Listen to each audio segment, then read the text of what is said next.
So let us discuss the Tucker puppets. I mean, if they're going to tell me I'm paid for by Mossad or I'm only in favor of taking out the Iranian regime because of my religion, well, these anti-Israel, anti-American, foolhardy, scaredy cat zealots, they're just puppets of Tucker Carlson. That's all they are. That's all they are. That's all they possibly could be. I'm supposed to take them seriously? They're going to change my mind? They can't even engage in an honest, clear fashion.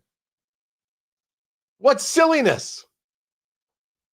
Joe Kent resigning as the chief of counterterrorism, only to then go on Candace's and Tucker's podcasts? Tucker puppet. Now, what is it all about? Is it about true conviction or is it about something else? I think it's about something else. Doesn't mean that I'm right, but I'll give my theory. I'm Tony Katz. The show is Tony Katz Today. J.D. Vance is out there trying to push a good economic message for the midterms. We got about an average of $3,000 poorer while Joe Biden and the Democrats ran Washington, D.C. That is a very, very bad statistic. Now, the good news is over the last 14 months under Donald Trump's leadership, the average American has actually increased their take-home pay by about $1,400. I'm so glad that the average American has increased their take-home pay by $1,400. The problem for J.D. Vance is that this speech comes on a day where the producer price index is up 0.7. If we talk about just the core, it's up 0.5. This is manufacturing. What does that tell us? What does it show us? Well, it tells us that manufacturers are no longer eating the costs of tariffs. Amongst other things, that is absolutely what it tells us. But let's talk the latest out of Iran. There are two stories worth noting that lead us to two more stories. We start not with the intelligence minister that was killed. This is not the guy from yesterday. This is a new guy that was taken out by Israeli strikes because the Israelis know exactly where these people are at all times. They know where everyone is. There is a story that there was a group of IRGC commanders in Lebanon. And this group of IRGC commanders went to a hotel and they rented out 15 rooms under different names, false names, fake names. They then assembled in one of the rooms and the Israelis were able to hit them with a missile in the one room. The Israeli intelligence is beyond belief. Now, some of this is because the Israelis have been working on this for decades and they are that advanced and their spy capabilities are just that remarkable. But there is a part two of the story. Let's start with, though, the bombings that have taken place from the Trump administration on the coast of Iran to open up the Strait of Hormuz. You have bunker busters, quote, U.S. forces successfully employed multiple 5,000-pound deep penetrator munitions on hardened Iranian missile sites along the Iran coastline near the Strait of Hormuz. This is to let people know that we're serious about opening the strait and getting the free flow of oil. But some people have noted, hey, this isn't our oil. President Trump has certainly taken that to be a message that matters to him. And now saying, listen, where are these European countries? This is their oil. Why don't they take a stake in protecting it and making sure it flows out properly? Why don't they have some skin in the game? And he then went into the line that, I'm surprised that these people aren't helping. I can't believe these people aren't helping, but we don't need their help. I said this yesterday, and it still holds true. I haven't changed on it. I think I understood it from the beginning. These nations do not want to be seen as playing follow the leader, that they're just a lapdog for the president, for the United States. They don't want that. All politics are local, and it's the last thing in the world that they want. They don't want to be around that. They want to be seen as people who were in the conversation, They want to be seen as people who are leading the charge, keeping the world safe, and that allows them to show strength. Coming in now, you're a little bit of an afterthought. Nobody wants it. And it's weird that people are surprised by this, but this conversation about the Strait is different. 27% of the oil of the world's oil comes through that area, comes through the Strait, but not 27% of America's oil. No, some numbers said it was 1% to 2%. I got to go back and double check that number. But it's not a majority of our oil. It's the oil of other nations. So the argument is, you come and protect your oil. What the hell is this? What is this craziness? Now, if you're going to attack the country, you do have a responsibility to keep some things flowing. And I think that is our responsibility. But once the regime is gone, well, maybe that's somebody else's responsibility. And that was Trump's point on Truth Social. What if I just get rid of this regime? Get rid of the whole thing. Well, I wonder what would happen, President Trump said, if we finished off what's left of the Iranian terror state and let the countries that use it, we don't, be responsible for the so-called Strait. And he spelled it Straight. Oh, bless that man. He continued that would get some of our non-responsive allies, quote unquote allies, in gear and fast. Correct. Absolutely true. It would force them into making moves, and I'm fine with them being forced into making those moves. But let's make sure we understand that the people who said, my God, the Strait is all blocked and we can't do anything about it, and the Iranians have thwarted us, and that's not true. Things are happening quickly, but they still happen when they happen. And if it's not fast enough for some leftist fool in Congress or for some television commentator, who gives a crap? No one cares that they're angry about it. The real world is in front of us. If the 22-year-old, who I only hope is listening to the show, hey, glad to have you here. But if you live in a world where everything is broadband, right, it just happens automatically, and you can't believe that something might take a little bit of time, well, that's because you just don't know. That you don't know what you don't know. You don't know that these things take time. You don't know that you can have all the battle plans in the world and everything gets thrown out after the first bullet is fired. That's the real world.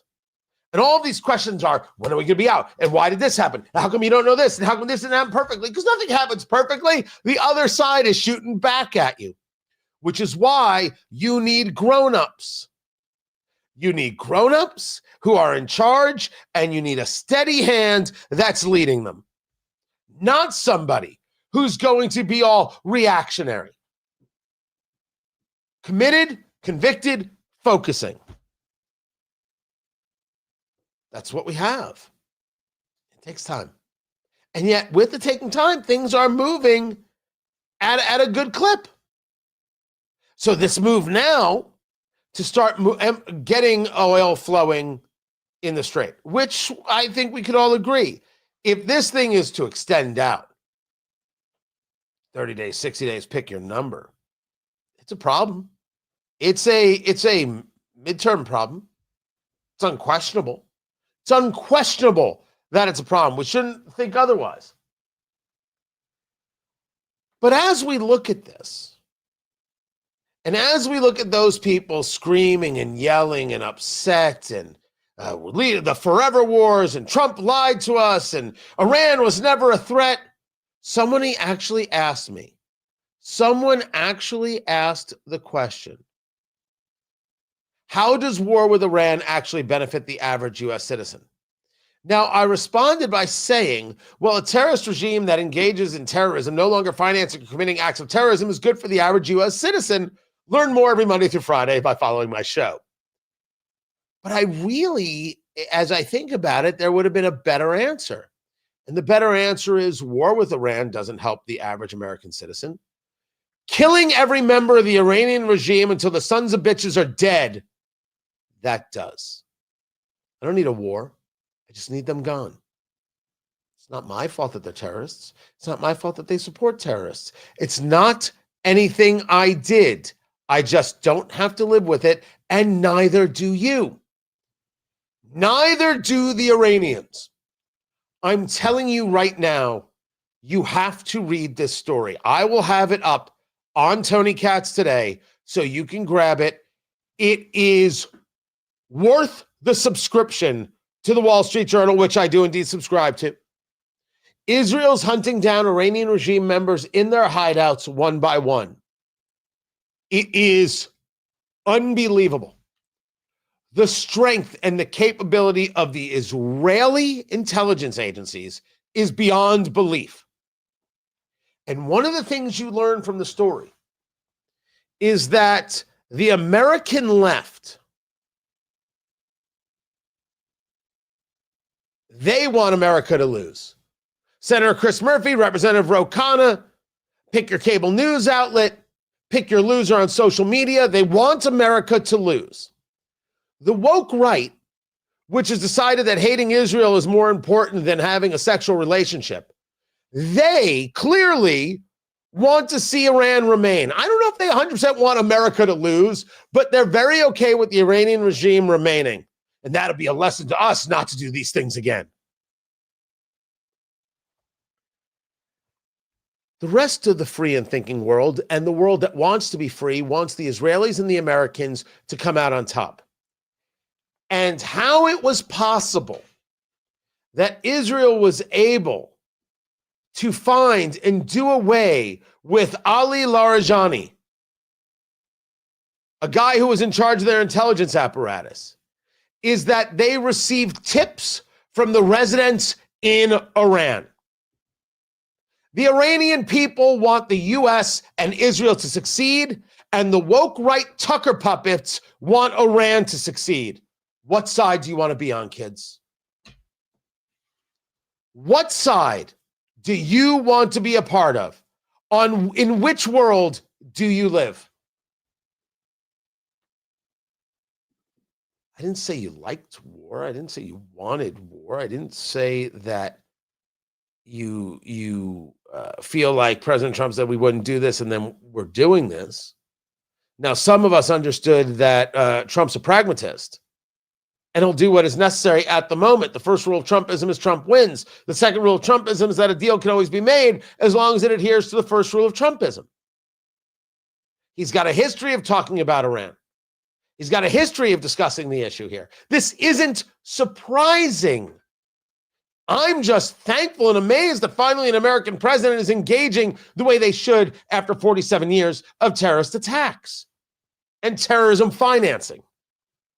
The Iranians want us to win because they don't want to live under that hell anymore. Good.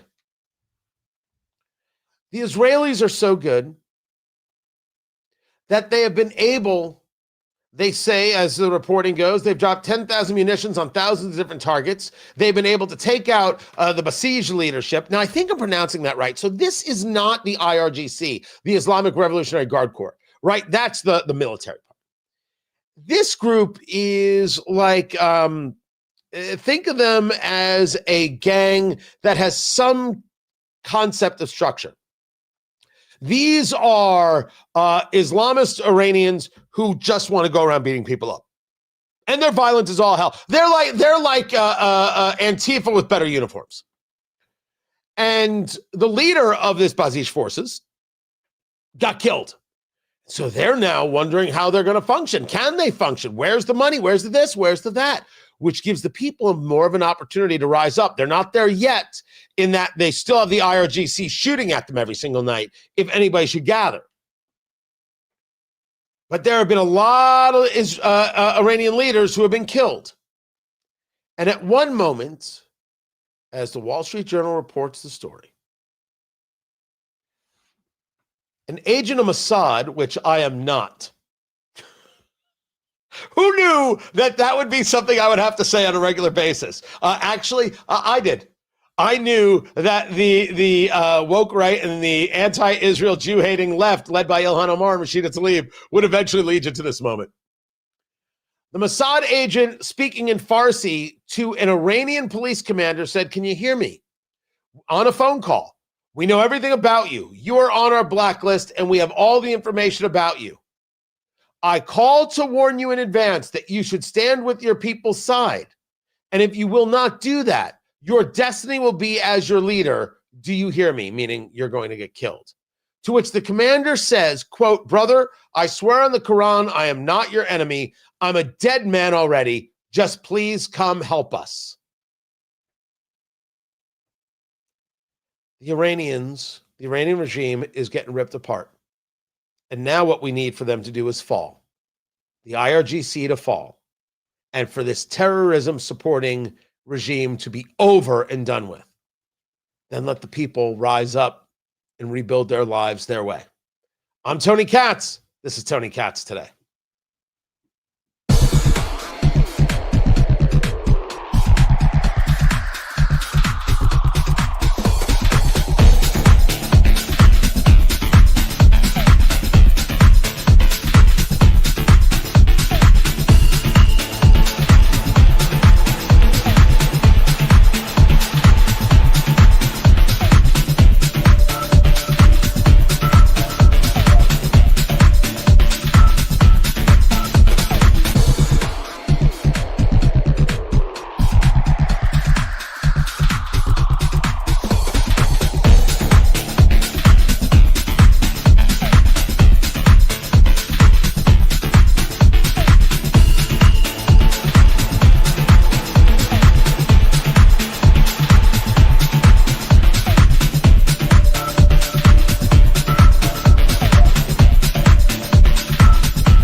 There we go. Welcome back. Tony Katz Today.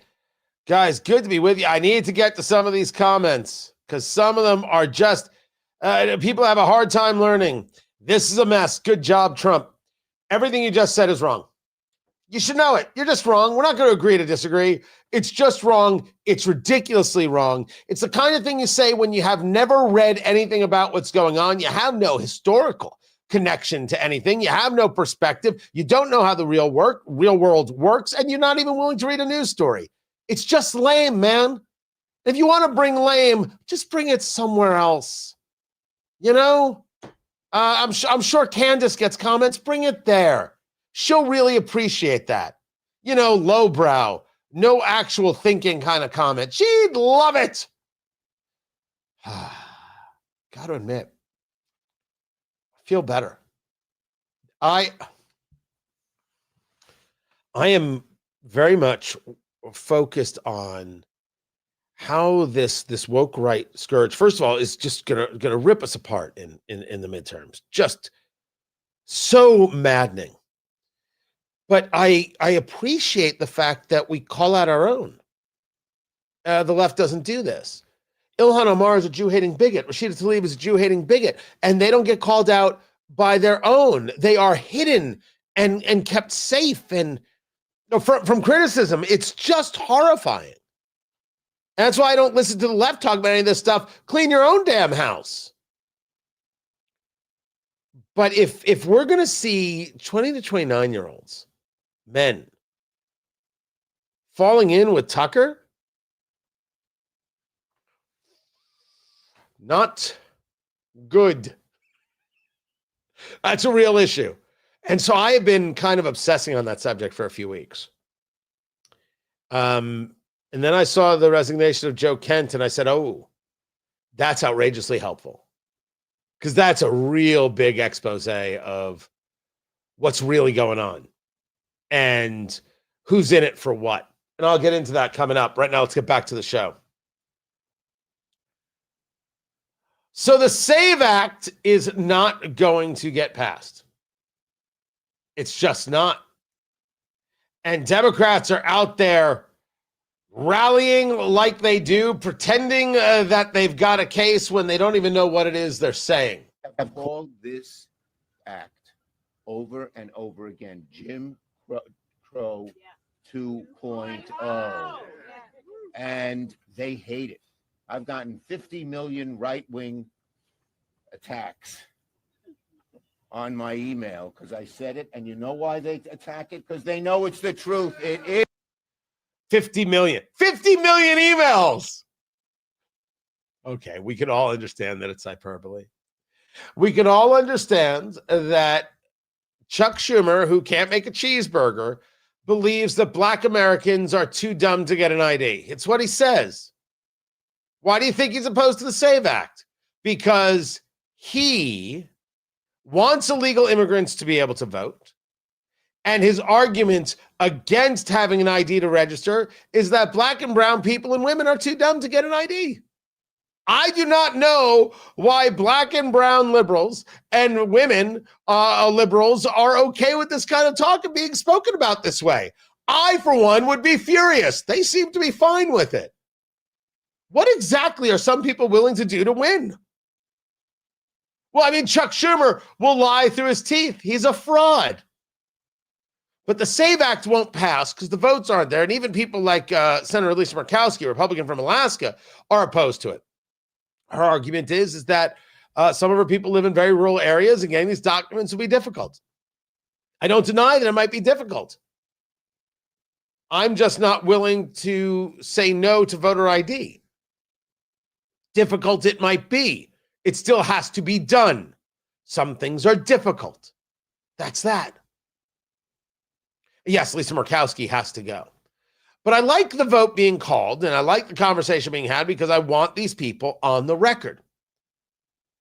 Now, I want them on the record so Republicans can hang this around their necks going into the midterms. It won't be the top subject, but it certainly will be a talking point. The issue, of course, is that I don't know if Republicans are smart enough to be able to do this because they haven't shown me they're willing to fight yet. They haven't shown it.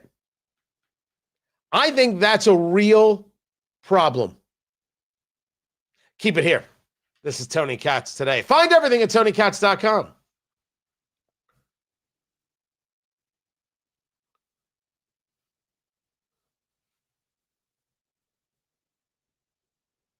Hey, Pete, send me that story about Fort Dix. I haven't seen that yet. Yes, by the way, I want full credit for Tucker puppets. That's what they are. They're Tucker puppets. All these people screaming and yelling about Israel, they need someone to blame. This is the standard stuff. What I haven't figured out is, are the puppets marionettes or is it sock? Producer Landon says, definitely sock.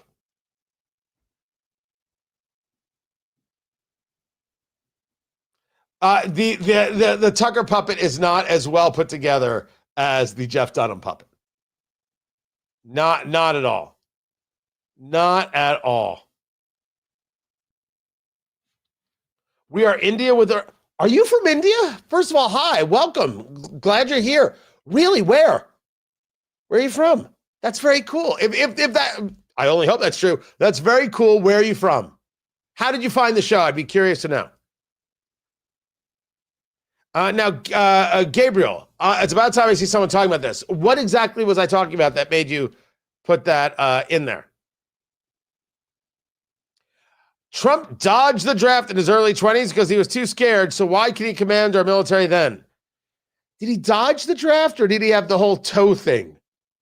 Well, whatever it was, it was. And he gets to command the military because he got elected twice. Listen, if I have to explain to you how the Constitution works and the whole commander-in-chief thing and Article 2, I will, but I really don't want to have to waste my time. Have a nice day. All right, did I miss any other comments?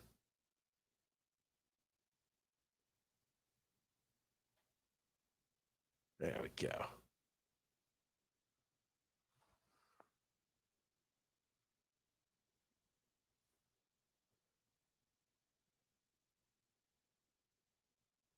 Let's see. I'm going through the rest of the comments. I missed a ton. I'm sorry.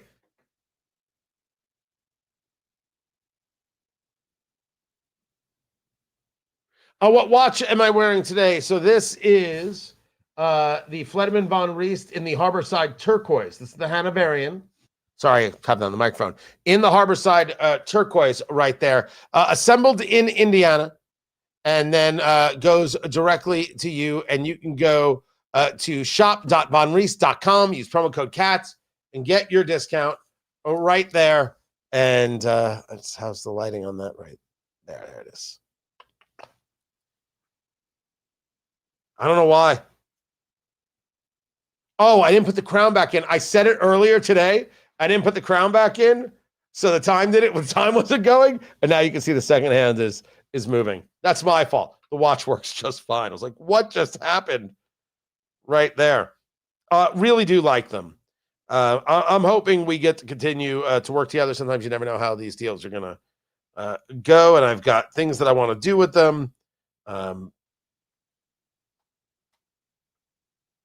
So far, so good. There it is. Shop.vonriest.com. Use promo code Katz to get your discount. I still haven't gotten through all the comments.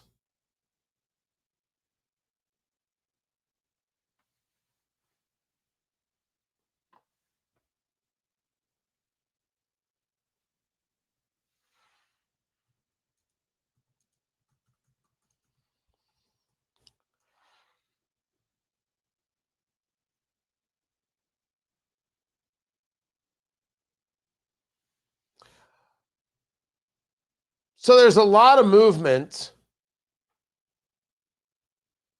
regarding the funding of the Department of Homeland Security. Tony Katz today. Good to be with you. When I say movement, it's called conversations. Are there things that Republicans are willing to compromise on? Well, there might be. There might be some better systems for going out there and saying, hey, we can run this in a better way. We can, is the issue more body cameras? Well, I don't think anybody so far has had any issue to body cameras. I do know this. Once the conversation of body cameras came into being, and you saw in Minneapolis, ICE agents wearing body cameras, we stopped hearing about problems in Minneapolis. Now, before we go any further, I admit that if I have not gone to the Minneapolis Star Tribune in many, many months. StarTribune.com.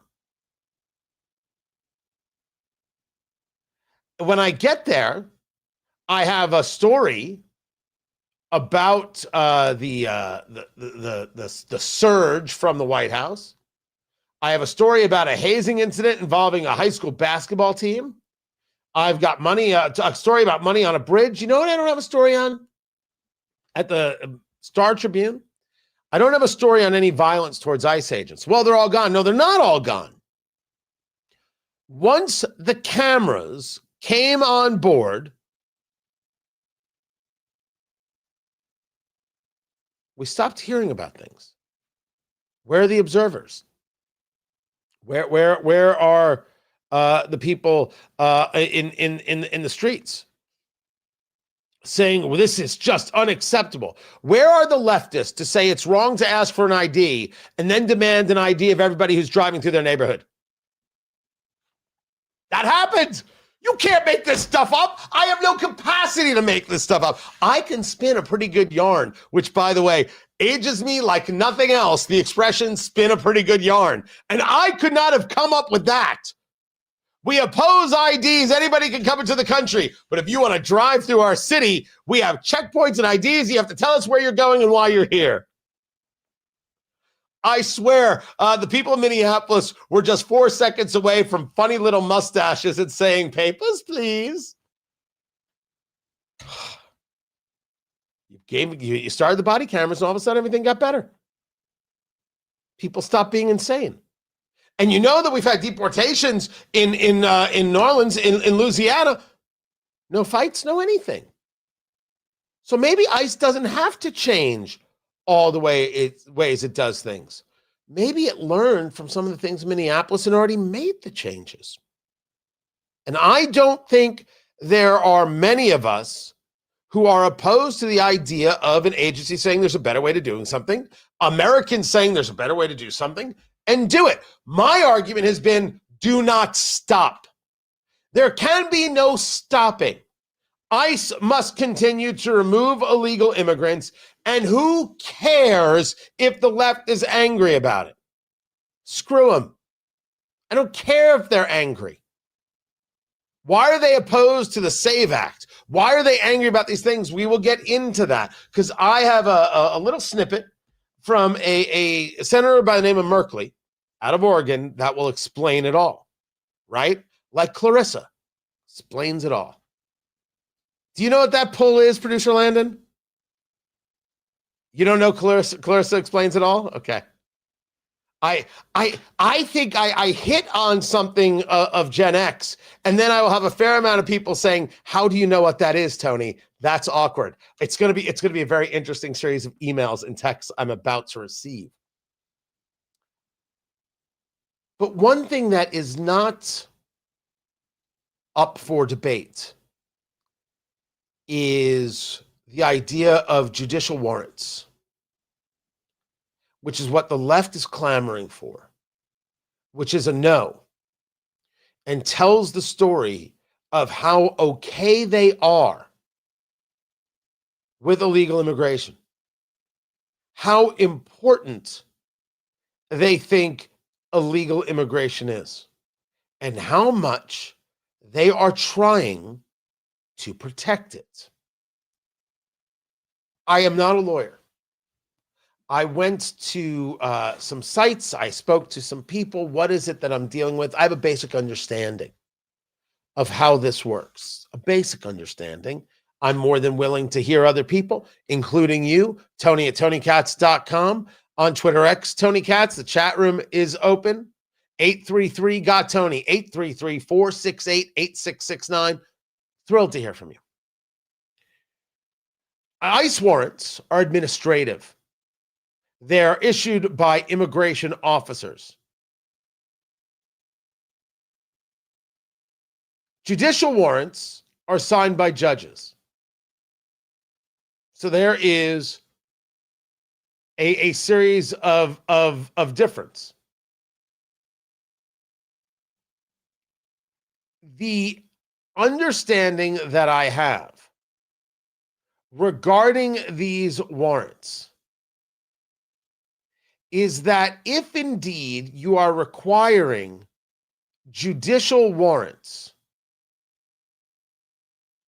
what you're saying is this is a warrant for something that happened now, as opposed to the crimes we already know to be committed, like entering the country illegally.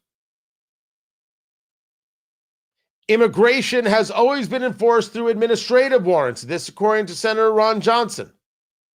Adding a new layer of judicial warrants is unimplementable. Judicial warrants are formal written orders authorizing a law enforcement officer to make arrest, a search, or a seizure, issued by state and federal courts, signed by judges or magistrate judges.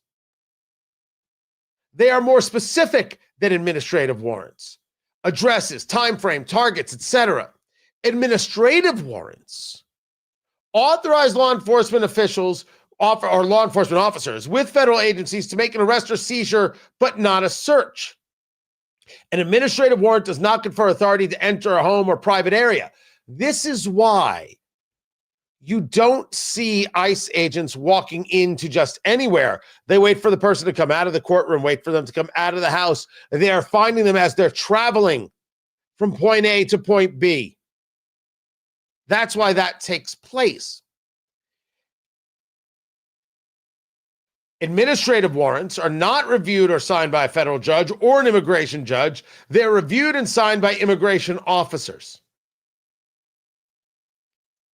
So the argument is that if you now engage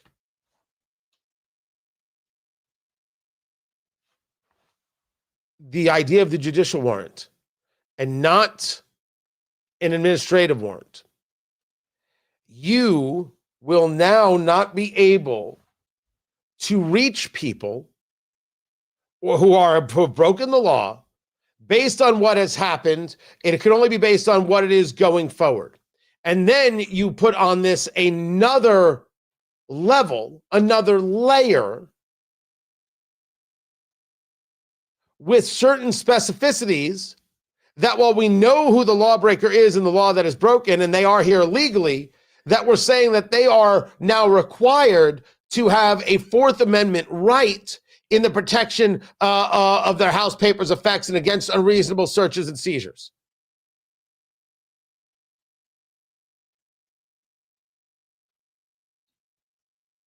The argument made is that adding the judicial warrant will prevent ICE from actually apprehending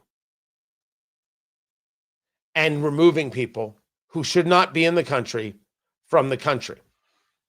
The Democratic Party wants to add the extra layer to protect the illegal immigrant. Now, you say to me, Tony, do I really oppose the idea of citizen protection? No. We're talking citizen protection.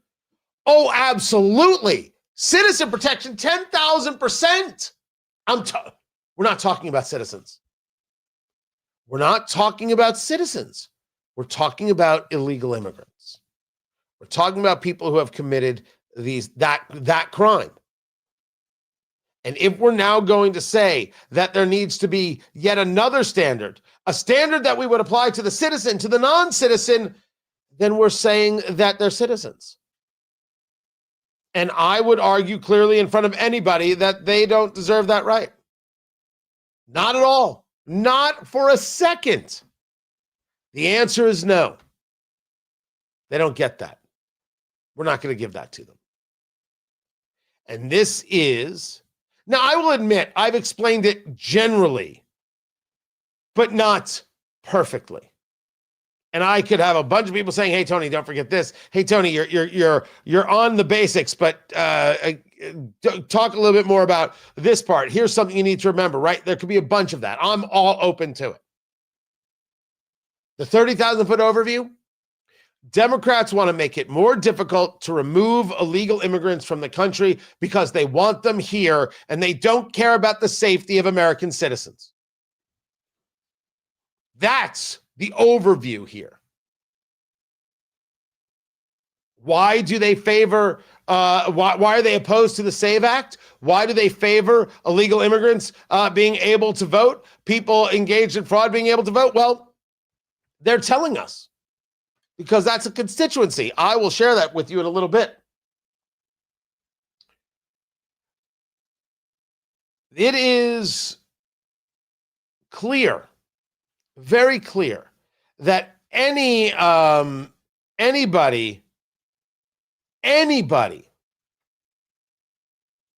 who doesn't understand that what is happening here is that the American citizen to the American left is a worthy sacrifice for the power of the American left. That's what's happening. All of this, the SAVE Act, what's happening with Homeland Security and this idea of how ICE is working and the idea of these, the possibility of needing judicial warrants, all of it is to say the American left is more interested in their own power than the rights and the future of the American citizen that they want to now have power over. I'm Tony Katz. This is Tony Katz Today.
Hey, welcome back, guys. Tony Katz.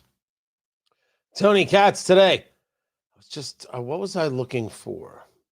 Oh, here it is. Can anybody explain to me why Google in their Gmail decided that they're getting rid of pop accounts? Like if you, let's say, have a mail somewhere else, right? You have your own domain, whatever it is. They're now getting rid of this. You're not going to be able to use this anymore. Does anybody know why?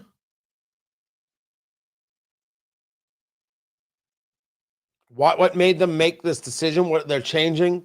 I mean, they only want people to use Gmail and they don't want to be of service to their customer.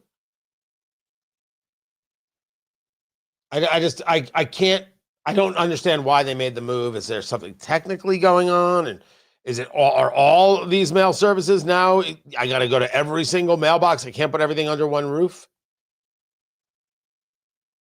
So also saw this comment that I did want to let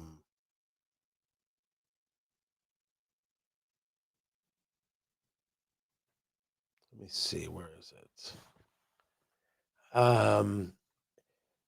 It was there. Here we go. First of all, Alan, welcome to the show, man. Appreciate you being here. As a Republican, poll tax is not good. Certified driver's license with the star should be required for voters. But if you require a passport or birth certificates, it's a poll tax. This will backfire on Republicans big time. Okay.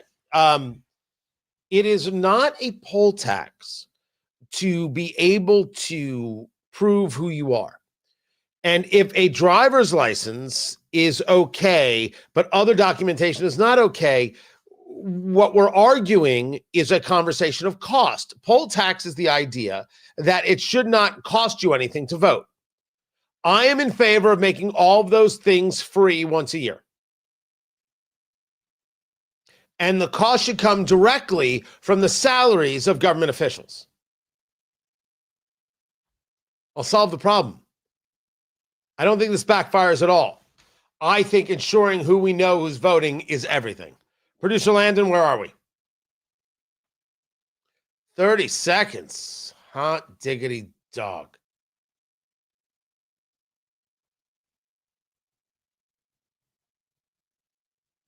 Yeah, but I still want to figure out this whole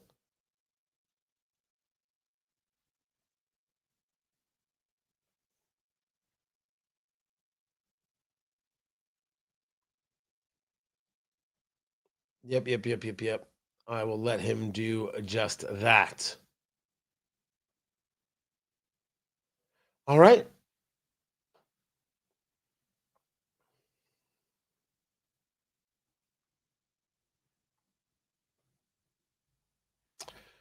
Meanwhile,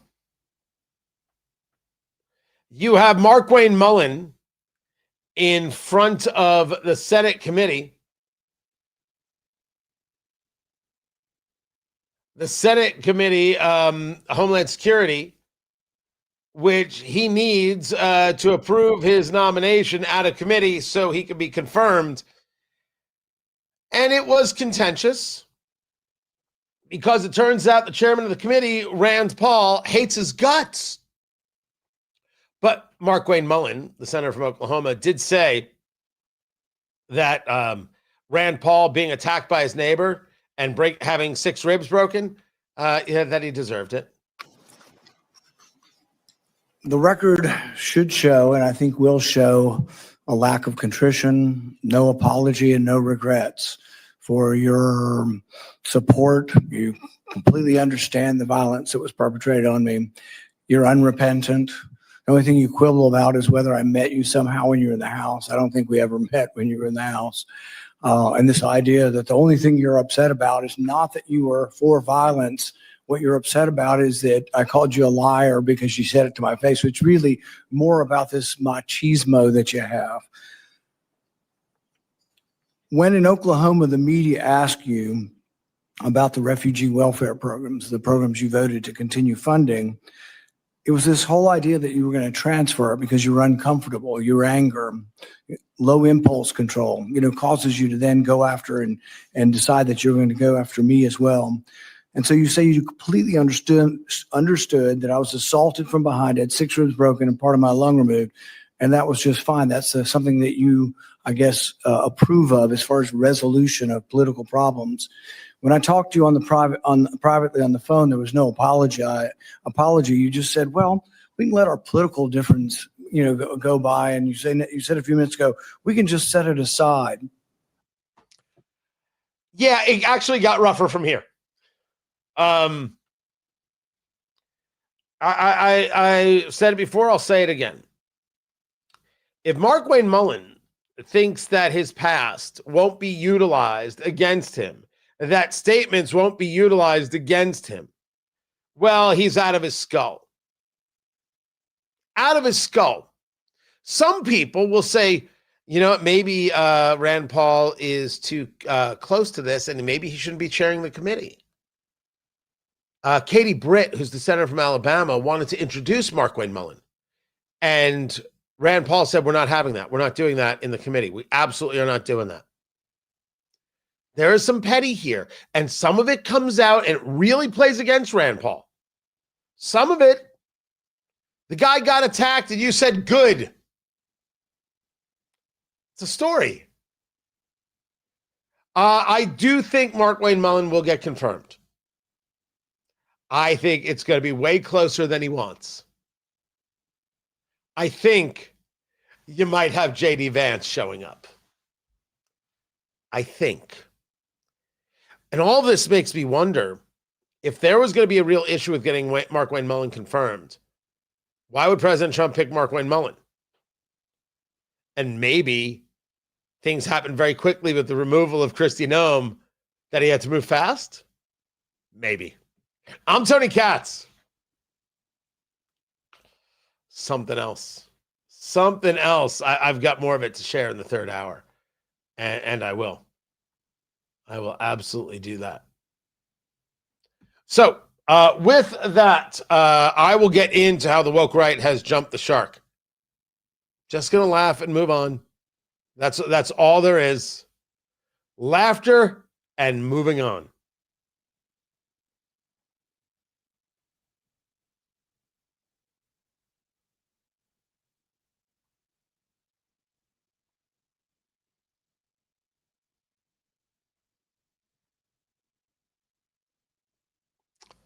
Oh, good Lord. It's something else. You got to check it out. You got to check out the social media feed. It is precious. precious. Because a conversation, we're now into building 7. That's right. I'm somehow tied to building 7. September 11th. That's where they're going. It's super ugly. Super ugly. With that, we're going to take the radio break right now. So you guys, we're going to be in break right here. Kickback. I think I have some new stuff. We just got it delivered. Let me see. Let's see if I can find it. I should have uploaded this already. There we go. Fancy new things to play. If it uploads.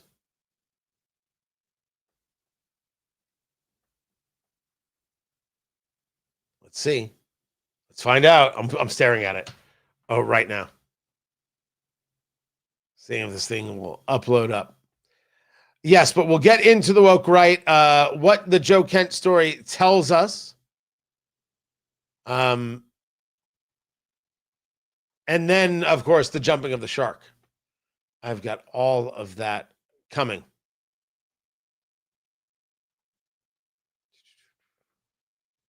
Well, that's not going to upload. I'll just leave it be. Guys, kick back, relax. We'll be back in a few.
Welcome back, everybody. Tony Katz. Tony Katz today. This was the new one.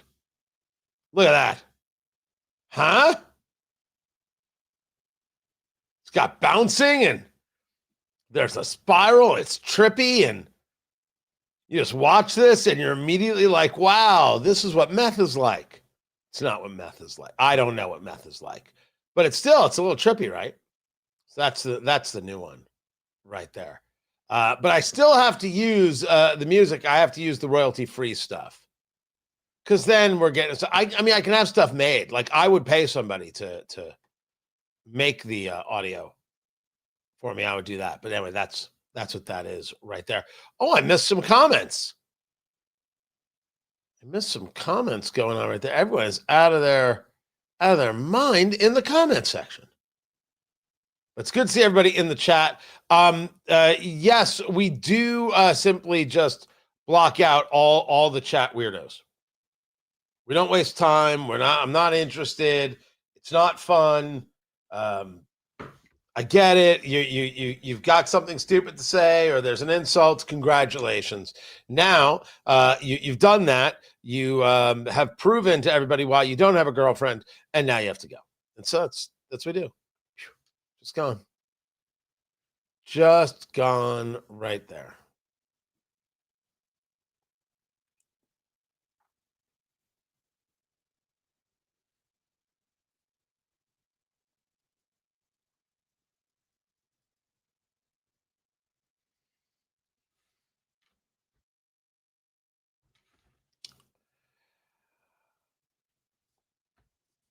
I was not a guy familiar with Joe Kent at all, which is okay.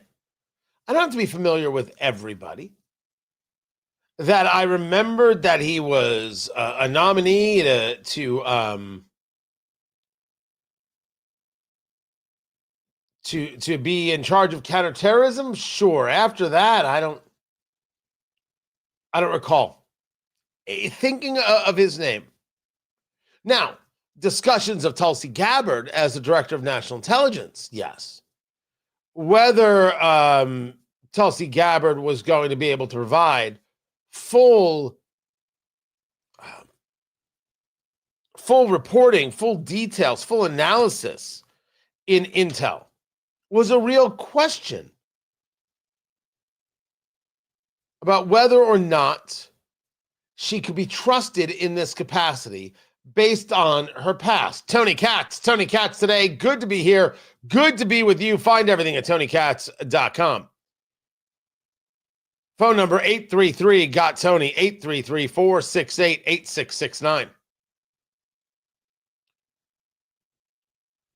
And those conversations we had, and what we have seen from Tulsi Gabbard is that she's kind of been pushed to the side. Is this because she isn't somebody who sees the threat the way we do? Is it because she's somebody who wants to play in the space of, well, we don't want to be the regime change people, and thinking that any kind of action is regime change based on if the president had all of the data and all of the intel needed to make a comprehensive decision? There's a host of back and forths on the subject. But that's kind of where we left it. We noted that in the first bombing raid that took place of Isfahan, Fordow, and Natanz, the Iranian nuclear facilities, she wasn't part of that. How much was she a part of what took place in this latest hit? How much was she involved in that? And the answer is no idea. But we know now that Joe Kent, who led the National Counterterrorism Center, a top aide to Tulsi Gabbard, was left out of those conversations completely. We know that he was not consulted. We know that he didn't get a say. And he puts out a statement yesterday, quote, "I cannot in good conscience support the ongoing war in Iran, Iran posed no imminent threat to our nation, and it is clear that we started this war due to pressure from Israel and its powerful American lobby. This is the same guy who, in repeated statements on social media over the years and in podcasts, said that the Iranians were a threat. He said it repeatedly. Repeatedly. And now, this is absolutely untenable. How does someone make this switch? Well, you first have to accept the fact that Joe Kent's wife, Heather Kaiser, writes for an outlet called Gray Zone. And Gray Zone is a very left-leaning publication, critical of the U.S., critical of Israel. Now, you also have to know, because some people say, wait, didn't Joe Kent's wife, wasn't she killed by ISIS? Yes. His first wife. It's a really awful story. Joe Kent's got a history, and Joe Kent is not a guy who I would have said anything about except it's a guy who's been through some things. I could see how he would have worked his way up into this level of position. That's where I would have left it. Not having an expertise and not having consulted experts on who we look at in the intelligence operations and what are some of the things that people look for who know what to look for. As the layman, that's where we would have left it based on part of this dude's history. But, Heather Kaiser, a solid, serious anti-Israel activist. It's a lot of pillow talk to not pick up a thing or two about a thing or two. I have no idea if that's true, by the way. Certainly possible. Certainly possible. The statement, though, that here's what he wrote. I cannot in good conscience support the ongoing war in Iran. Iran posed no imminent threat to our nation, and it is clear that we started this war due to pressure from Israel and its powerful American lobby. First, that last part is unbelievably world-class stupid. We'll get to that. I just want to make sure that I was clear about it. And when Caroline Leavitt was asked about this today, as she was to the press, she was very, very clear that nobody is leading Donald Trump around. The president spoke on this a little bit yesterday in the Oval Office. He said he always thought Joe Kent was a good guy. Obviously has a commendable military record and experience. However, he was not someone who was involved in the presidential daily brief, part of the president's intelligence briefings over the last several months. Have not seen him here at the White House for quite some time. And the president feels it's deeply disappointing that after the president gave him an opportunity in this administration to serve the American people, that he would resign with a letter filled with falsehoods, accusing the president of the United States by being controlled by a foreign country. That's both insulting and laughable all at the same time. The president is the leader of the most powerful country and military in the world. Nobody tells him what to do. He makes which is the correct answer. But it doesn't satisfy the woke right, which needs this to be the case. Israel is guilty. Israel is the problem. Israel, Israel, Israel. Dear Lord, it's some obsessed stuff. But when you've built an identity around it, when you have pushed that lie enough, when the standardized Jew scapegoating can now be applied to Israel. And of course, you've had 2 years of building this up. So almost 3 years since 2023 and October 7th. Why pay attention to what Hamas did? Why pay attention to what a terrorist organization did? The terrorists, of course, funded by the Iranian regime. Why pay attention to 1,200 murdered Israelis, raped women, children set on fire, people taken hostage? No. Blame the Israelis for going too far. And this has been years of this, and now this is just the standard scapegoating, but I think presented in a much more dangerous way. I don't think people should just leave this as standard scapegoating. Joe Kent's statement reads, again,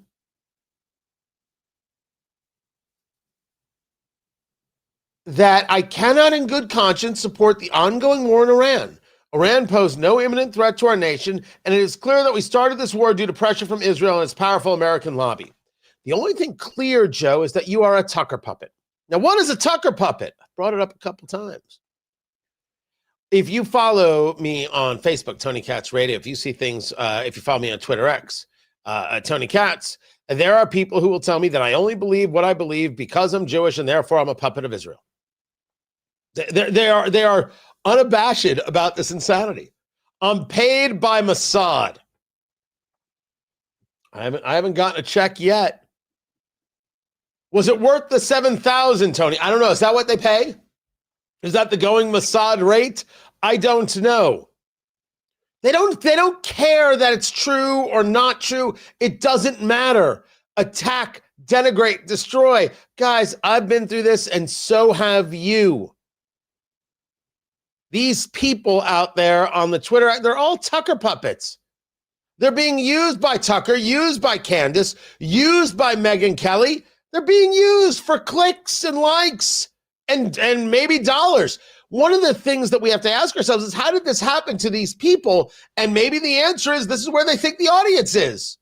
This is where the audience is. This is where the audience is going. It's so easy to blame Israel. Put you ahead of the curve. It shows you're really a true American looking out for Americans. You don't want any soldier going to war. Soldiers do go to war, you know. It doesn't mean you should send them just willy-nilly. It means sometimes you have to send them. And I don't think any of these people would actually want to protect the United States. They want soldiers to look good in uniforms and hang around on bases. Maybe do a push-up. Maybe not. I'm not so sure. Maybe that's too rough and too masculine for them. It's very weird. Very, very, very weird. Dangerous. Ugly. Needs to be pushed back against. Well, the people who are just willing to follow this, I mean, they're Tucker puppets. They are puppets to Tucker. The only thing I haven't figured out yet is, are they marionettes or is there a hand right up the sock? I don't know. I don't know. I think that Joe Kent is a Tucker puppet because I've read this statement a few times.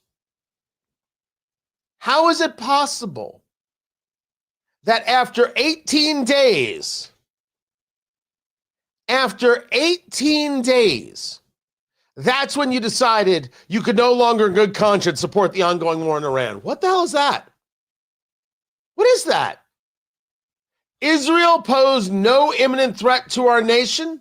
Hey, Producer Landon, pick a number between 1 and 20. Pick a number between 1 and 20, if you would, Producer Landon. Number 6. Okay, November 1979, U.S. Embassy seizure. Tehran, Iranian students backed by the regime seized the U.S. Embassy in Tehran, taking 66 American hostages in a 444-day standoff. The foundation for a state-sponsored terrorism by the Iranian regime. What the hell are you talking about? No imminent threat. I've got nothing but attacks on Americans. You want me to pick another number there, Producer Landon? Pick another number between 1 and 20. Let's go with number 19. Drive-by shooting, West Bank. Hamas terrorist killed an American citizen and his wife in a drive-by shooting in the West Bank, October of 2015. There's nonstop examples of them supporting terrorism, continuing to support terrorism. Of course, they're an imminent threat. Well, Tony, Israel was saying they're always 2 weeks away from a nuclear weapon, always 2 weeks away from a nuclear weapon. They bragged about being 60% enriched uranium, proving that the Iran nuclear deal, the Joint Comprehensive Plan of Action, was never going to stop the Iranians from getting a nuclear weapon.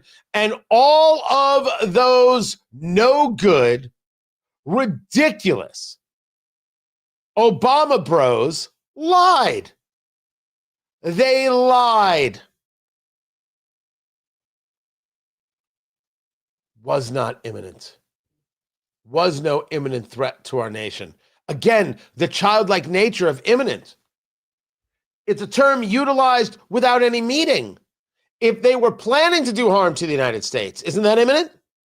Or does the bomb have to be right above your house before you say, hey, you should do something about boom, too late? I'm not interested in children being in charge. I'm not. And if Joe Kent, for all of his history, his answer is imminent, that's not a guy I would want around any type of leadership. He then says it's about pressure from Israel and its powerful American lobby. Well, if you're angry that the lobbyists are successful, if you want to do away with lobbying, go right ahead, but we're going to do away with all lobbying. That includes Qatar. Their millions of dollars no longer welcome. Let's see what Tucker has to say about that. But it was that line that made you say, I thought you didn't like what the U.S. position is. Now you're saying that the U.S. is being led. That is exactly what the Tucker puppets say. And then what happened next? Less than 24 hours later, we find out that Joe Kent, great American, he is booked on Candace Owens' podcast. He is booked on Tucker Carlson's podcast. Huh.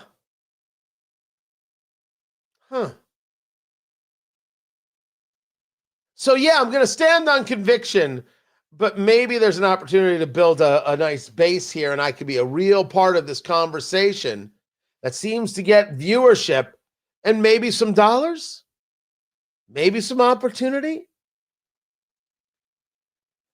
I believe this is the moment that the woke right jumped the shark.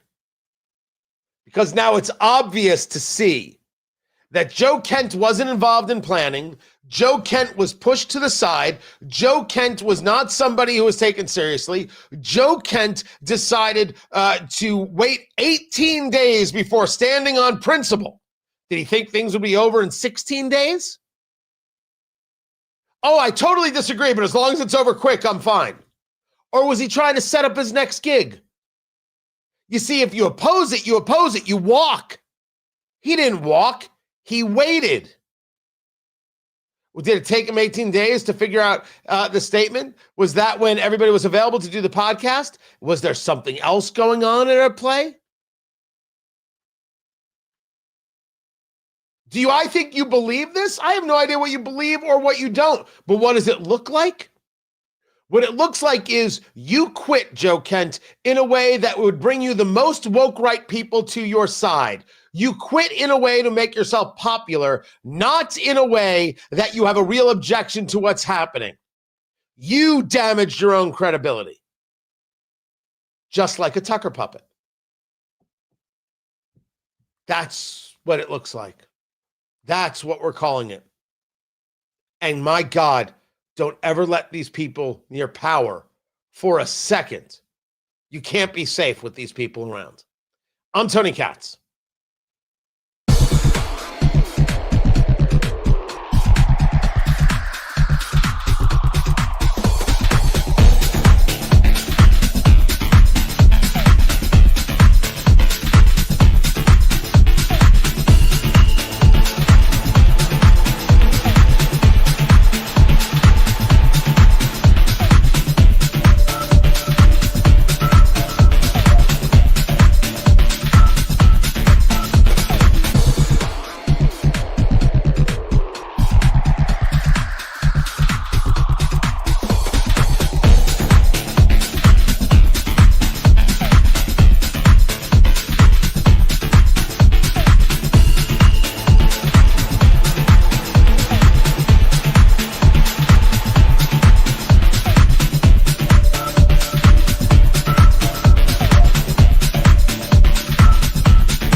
Welcome back, everybody. Tony Katz today. Good to be with you. Go to the comments.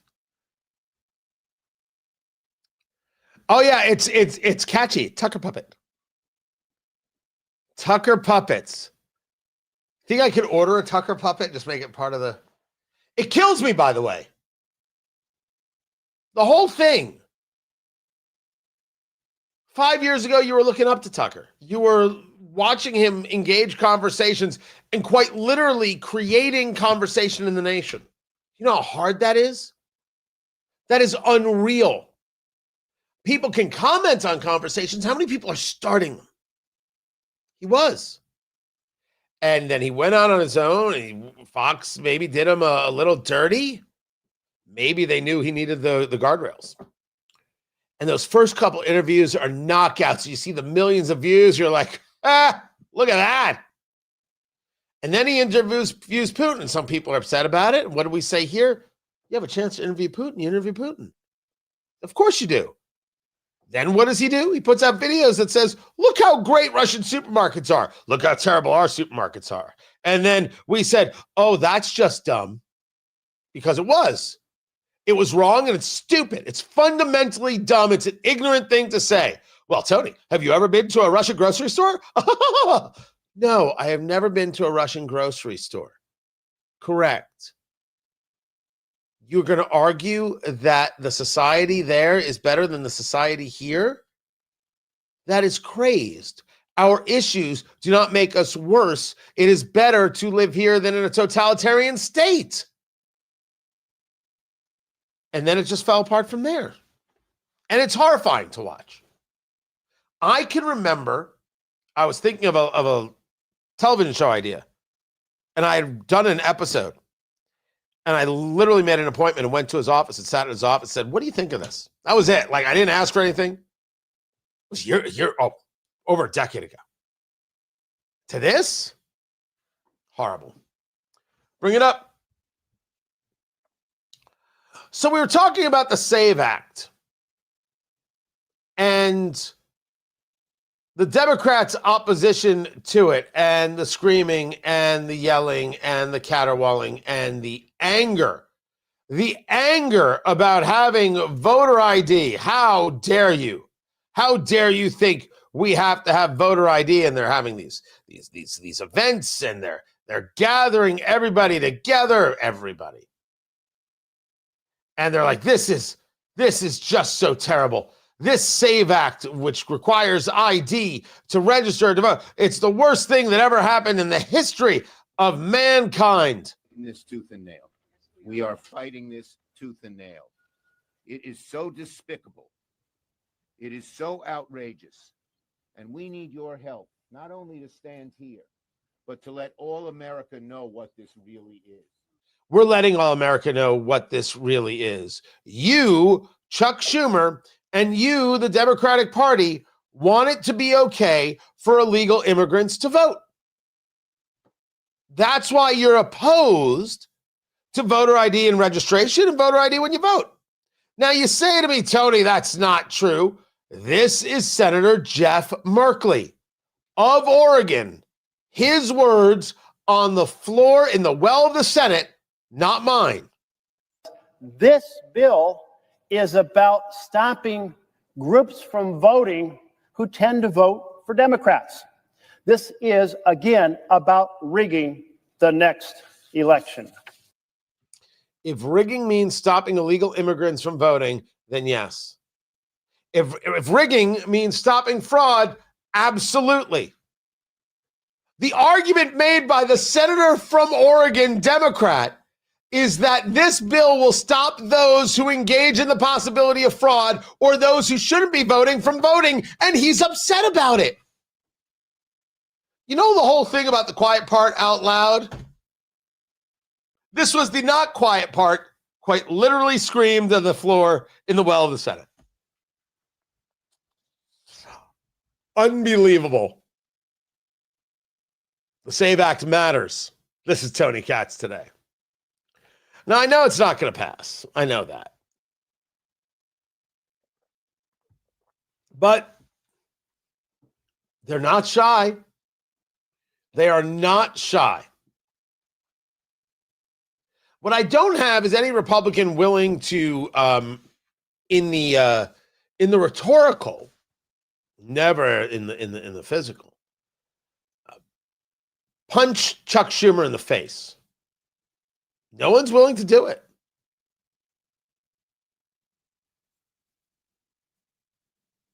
You have to be willing to do it. He's a liar.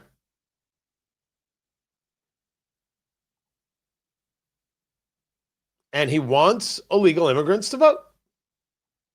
This is what Democrats want. Not cool.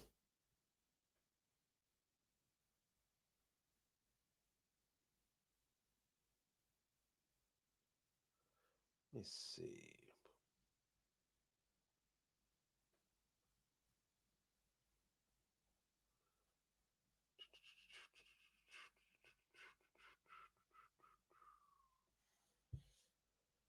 Okay.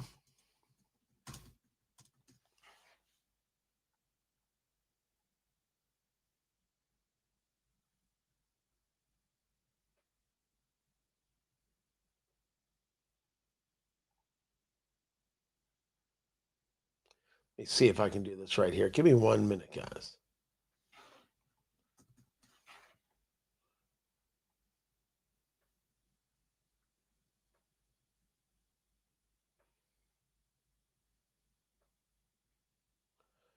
Nope, that's not it.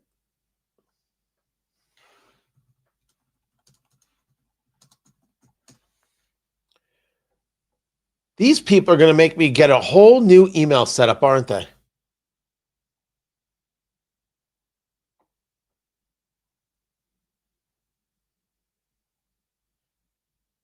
Just nuts.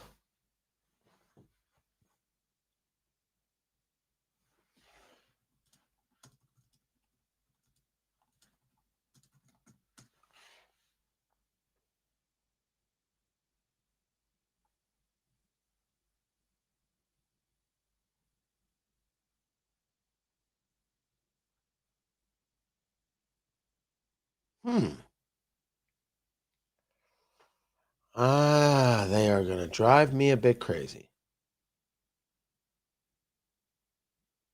Yeah, I need a new email service. Or do I have to now go back to mail? Because I am an Apple guy. Do I have to start using mail now? Are you kidding? No part of me wants to do this.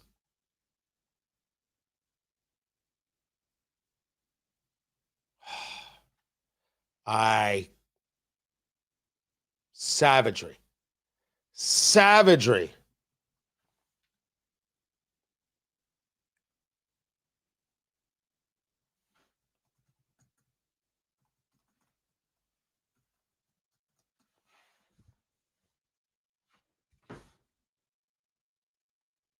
Let's see.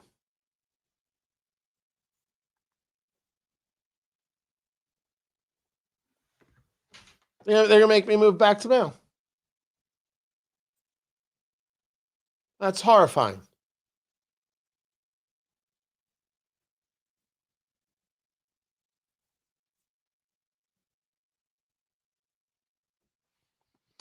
Three more things. Stories that might not be making the front page, but should. First story, I think I may have gotten bitten on the neck. I don't know what's going on there. Second story, I need a haircut. I'm sorry. These are things I'm just writing in my diary. President Trump saying 200,000 truck drivers could lose their licenses. What was that? It was like a little ding that went off on my computer right there. Freaked me out. I don't know what that was. We're talking about those who are here in the country illegally, those who do not actually meet the requirements of understanding the language. The regulations would bar most immigrants from holding licenses, the only exceptions being people in the U.S. on an H-2A visa, which is temporary agricultural workers, H-2B, which is temporary non-agricultural worker, or an E-2, which is a treaty investor's visa. The ban would be on those who are asylum seekers, deferred action for childhood arrivals, DACA recipients, or TPS, temporary protected status. Our issue is that you have people who are completely unqualified to be driving these big rigs, and they're on the roads, and they're doing great damage. They're doing incredible damage to Americans. Americans are getting killed. And still the political left wants to provide protection. Why would you want to provide protection for such a thing? There are constant examples. We're talking about the SAVE Act, for example, now this. They're constantly in a place where they put their own power ahead of the lives of American citizens. They don't care what happens to you as long as they are in charge. Not because I say so, not because it's some kind of rote or hyperbole. I'm utilizing the examples of what it is they favor and what it is they oppose, and it tells a story. How dare somebody be angry with us for noticing? They should not be allowed, people here illegally, commercial driver's licenses. Those who cannot speak English should not be allowed commercial driver's licenses. Not for a second. And if it means the cost of shipping goes up, okay. But people are going to be alive on the roadways. That's all. That's all there is. If you think somebody who doesn't speak the language should be allowed on the roadway, you're nuts. And this should lead us to the part two. All government forms should be in English. Every single one of them. That's our language. English is the language of freedom. That's our language. That's what we do here. We should celebrate the concept of culture in the home and outside the home. We should celebrate people who open up restaurants or shops or cater to this and cater to that. Zero issue whatsoever. The speaking of Spanish, Japanese, or Tagalog, or any other language, right on. I mean, as long as it's not French, because we get it. You surrender. We don't need that in our lives. But good. You think it's a problem that people speak a foreign language outside the home? Of course not. This is not California, where you had two guys attacked by three other guys.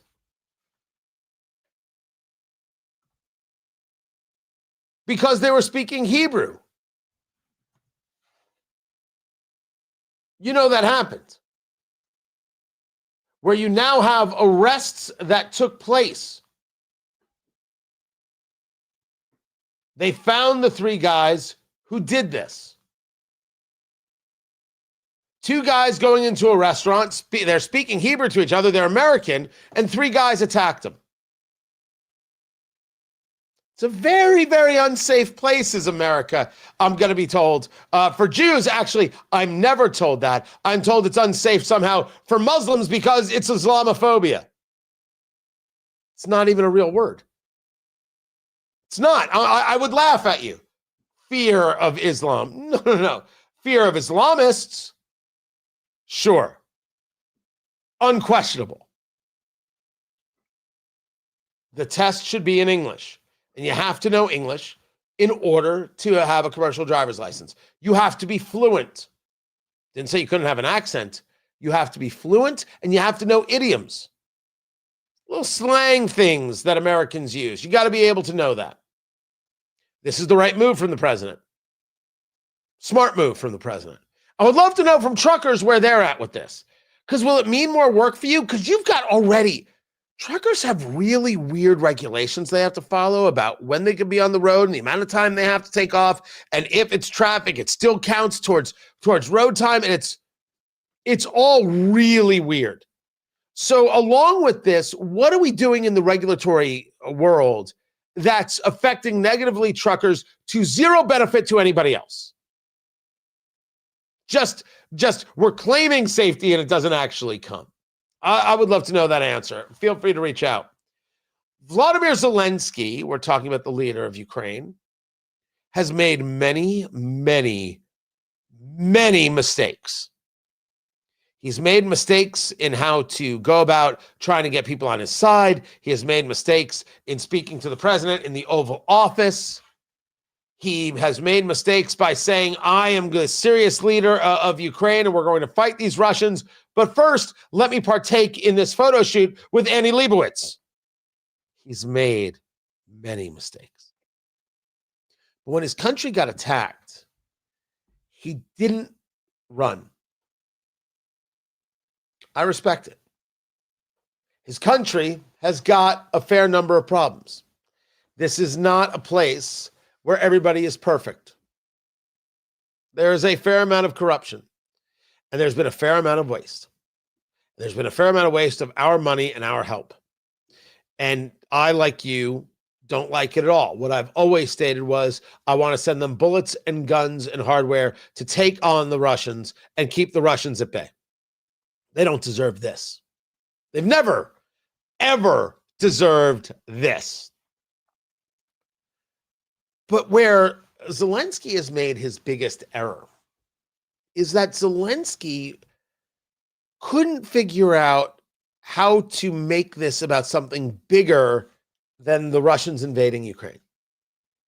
He made the argument, we're being invaded by these Russians. Don't you know these Russians are terrible? Don't you know they're going to come for you next? Help us. Why aren't you helping us more? Is that all you're giving us? Help us more. What's wrong with you? Why aren't we getting more help? He made it about him. He never asked the question, well, these people are going to want to know what's in it for them. Whether you agree or disagree, that somehow that should be the question. Right? What does that say about a society? That is the question. You're going to ask for millions, billions of dollars. What's in it for them? Never mind where anybody is on the Israelis. One of the things that they are able to do very well, and they've done very well from the beginning, is these Islamists are a threat. These terrorists are a threat.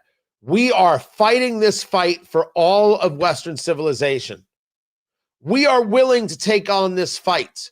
We will be the tip of the spear to this fight. We will lose blood and treasure for this fight to keep the world safe.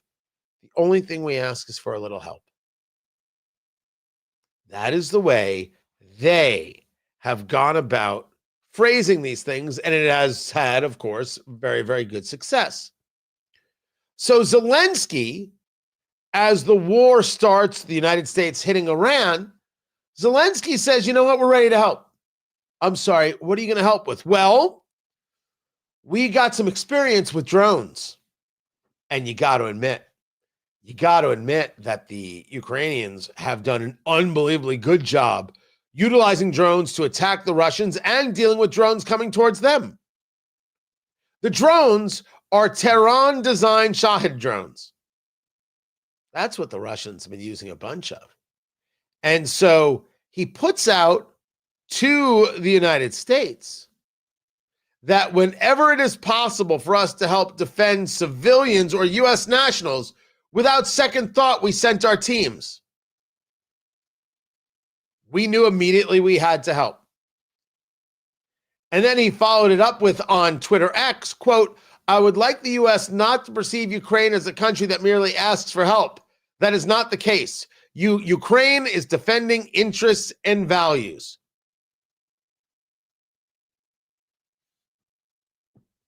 My God, he learned. He learned. We could build the world's biggest drone factory. The United States would provide production and financing. Ukraine would provide the technology and experience. We could use it to defend American soldiers on bases. Now, you might say to me, I don't trust Ukrainians for a second. You just talked about levels of corruption and other things. I hear you. But let's not deny that that is not the correct way to approach Donald Trump and to approach the situation. And there is something very interesting about the idea of drone production. Hey, Donald Trump, we know how to do this. You'd be the beneficiary of it. It would also help us a little bit. Let's make a deal. Ooh. What gets Donald Trump more excited than let's make a deal? Aside from, hey, honey, got some new Diet Cokes in the fridge for you. Aside from that, I have no idea if Donald Trump has ever made that sound in my life, in his life. I have no clue. I have no clue if he's done that. Whatever. That's a weird way to think that the man would laugh. I apologize. This is smart. Very, very, very smart. But there is no bigger story than the story of the pucks. Oh, yeah. This is the third thing and three more things. I will have that coming up. Keep it here. I'm Tony Katz. This is Tony Katz Today.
Welcome back. Tony Katz Today. So this was the latest on Twitter. Warmongers love war. They profit from being on the winning team no matter how immoral. Oh, look at me getting clicks. This is from Liberty Jedi. Tony Katz, the Trump sock puppet. How is that Urban One liberal money? The station, my main station, WIBC, is owned by a group called Urban One, which started its business years ago, decades ago, being an urban radio, black radio. And over the past 3-4 years, they've picked up sports stations and talk stations. They own WIBC, my main station in Indianapolis. They own WBT in Charlotte, where I'm also on. I'm heard in the evenings. So I don't know, this is supposed to be a dig, but these are the Tucker puppets. It's who these people are. I apologize for nothing. Screw them.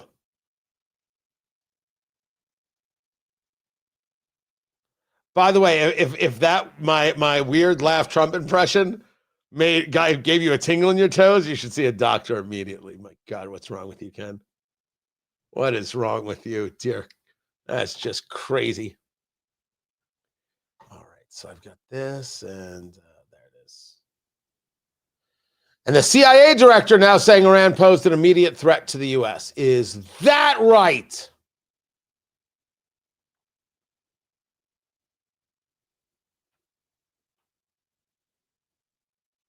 There we go.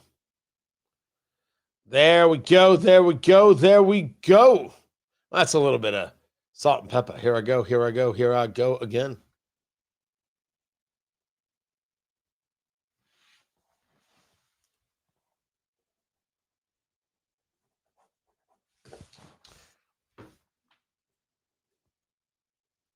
"30 seconds till we're back." Okay.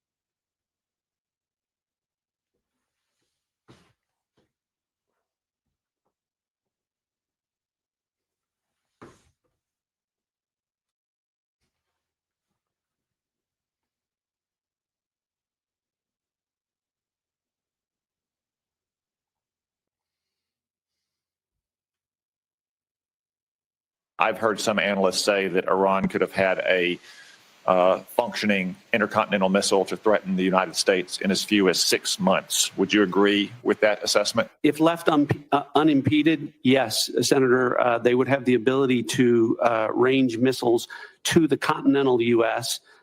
It's one of the reasons why degrading Iran's missile production capabilities that is taking place right now in Operation Epic Fury is so important to our national security. That's Sean Ratcliffe speaking today on the Hill. Two senators, Tony Katz. Tony Katz today. Good to be with you. Funny thing about the CIA. If we are to engage just recent history, if we were just talking about the last 30, 40 years, the CIA has gotten a hell of a lot wrong. When I discuss the conversation of Iran, you notice I'm always coming from the terrorism point of view. The funding there, the harm there. I don't disagree that they bragged that they had uranium enriched to 60%. You need 90% for weapons grade. They were bragging about it. The JCPOA was a mess, a failure. Obama failed. What he said was a value, of course was not. I'm not saying that Iran wasn't trying to pursue this. They absolutely were. They're terrorists. Why not have the biggest weapon to engage the fear-mongering? But I'm not going to pretend that the CIA is some perfect organization. They've gotten a lot wrong. A ton. Check, double check, recheck, absolutely. But the long history of Iranian terrorism by this regime, well, that's just fact. It's not really a deniable thing, and ending that is good. Tony Katz today. The pucks.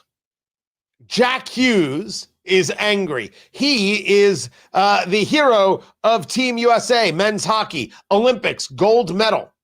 Why is he angry? Because it turns out his puck is in Canada. The game-winning puck from the U.S. men's Olympic hockey team to win the gold medal over the Canadians is at the Hockey Hall of Fame, which is in Toronto. And so is the women's winning puck. That was a shot from Megan Keller. So the pucks that the U.S. utilized to win over Canada is in the Hall of Fame in Toronto. And Jack Hughes is like, what is this crap? This is BS, his words. He wants it back. Now, what I favor is taking the winning puck of the U.S. men's team, the U.S. women's team, and the Paralympic team, which beat Canada to win the gold medal. And first of all, put it on a traveling exhibit across the country. People will show up. To take pictures with that and get a story of hockey of men's, women's, and Paralympic? It'd be very cool. You could set that up. I don't think it would cost you too much. People would go. Do it as a fundraiser for local hockey rinks in your town. People would show up. I would show up. You would too. But he's got a really good point. What the hell are these things doing in Canada? He's outraged by it, and he's correct. This is a terrible idea. Now, he's making a different argument. He thinks he should have his puck, and Meghan should have hers. Maybe they belong to the team. In any case, they belong to America, right? It should at least be on American soil. I'm Tony Katz. This is Tony Katz Today. More is ahead. Put it in the Smithsonian. But I'm telling you right now, if you had all three and then you had photos and stories and other equipment, and you did it as a traveling thing, you'd have lines out the door. Out the door. If you did it we don't have professional hockey here in Indianapolis. We have the Indy Fuel, which feeds the Chicago Blackhawks. And it's a lot of fun.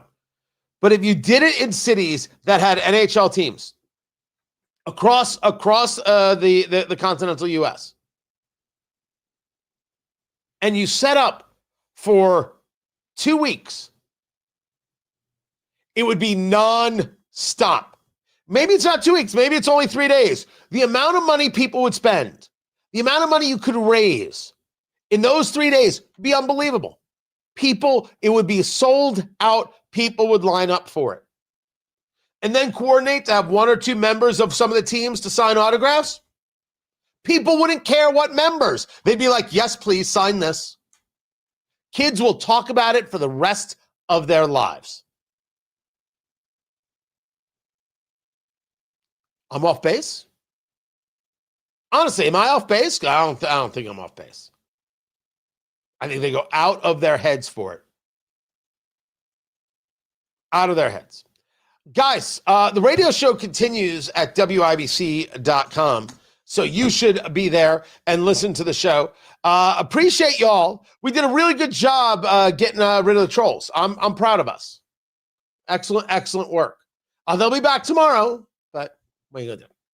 One day at a time.